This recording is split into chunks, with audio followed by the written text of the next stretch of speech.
Hello जी मेरे YouTube family, मैं आप लोगों के लिए फिर से लेकर आई हूँ एक बहुत ही प्यारा शिव जी का गीत। बहुत ही प्यारा है, अभी चल रहा है, इसलिए मैं शिव जी का गीत लेकर आई हूँ। आप लोग एकदम सुनिए।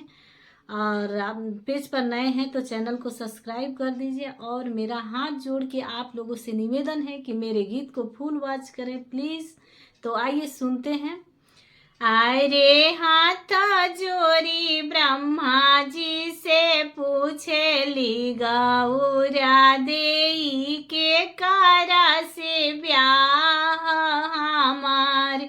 आय रे हाथ जोड़ी ब्रह्मा जी से पूछेली गौरा देई के कारा से ब्याह हमार।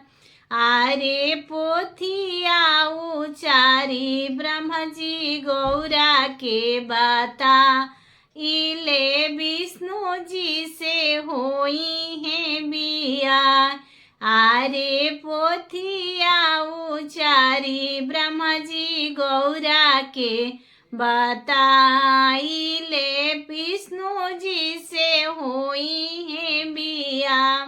आरे फारी दिहली पोथिया हो तुर ले जाने हुआ शिवाजी से ब्याह हमार। आरे फारी दिहली पोथी गौरा तुरली जाने हुआ शिवाजी से ब्याह हमार। आरे नाया पोथी किनी ब्रह्म जी पोथिया ऊंचा रिले शिवाजी से लिखल बाबिया। आरे नाया पोथी किनी ब्रह्म जी पोथिया उचारिले शिवाजी से लिखल बाबिया। आरे सीधे पोथी राउर जोड़ बजाने हुआ शिवाजी से करौनी मोर बिया। आरे सिए देव ब्रह्मा जी आरे पोथी राउर सियब ब्रह्म जी जोड़ा बजाने हुआ शिवाजी से करौनी मोर बिया। आरे साजी बाराती शिवजी गौरा ले बियहानी ले गईनी बासा चढ़ाए। आहे साजी बाराती शिवजी गौरा बियहानी ले गईनी बासा चढ़ाए।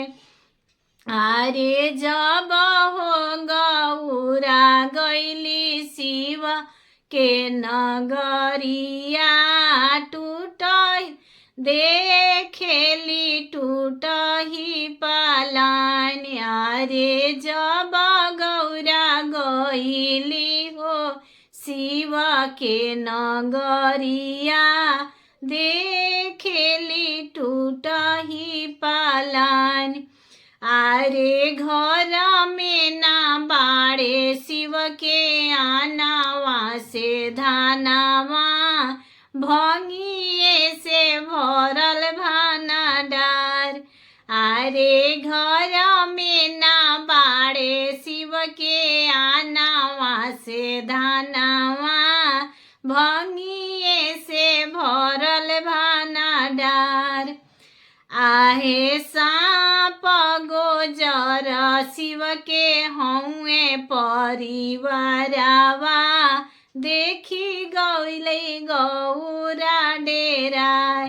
आहे सांप गोजर शिव के हौए परिवारावा देखी गईली गौरा डेरा।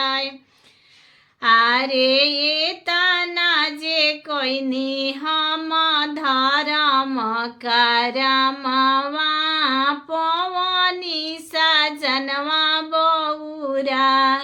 आरे ये ता गौरा धर्म करमवा पवली में सजना बौरा। आरे हाथ जोड़ी ब्रह्मा जी से पूछेली गौरा देई के कारा से ब्याह हमार।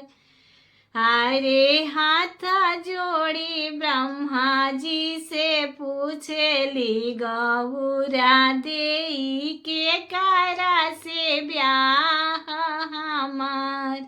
गीत को फुल वॉच करने के लिए दिल से थैंक यू सो मच।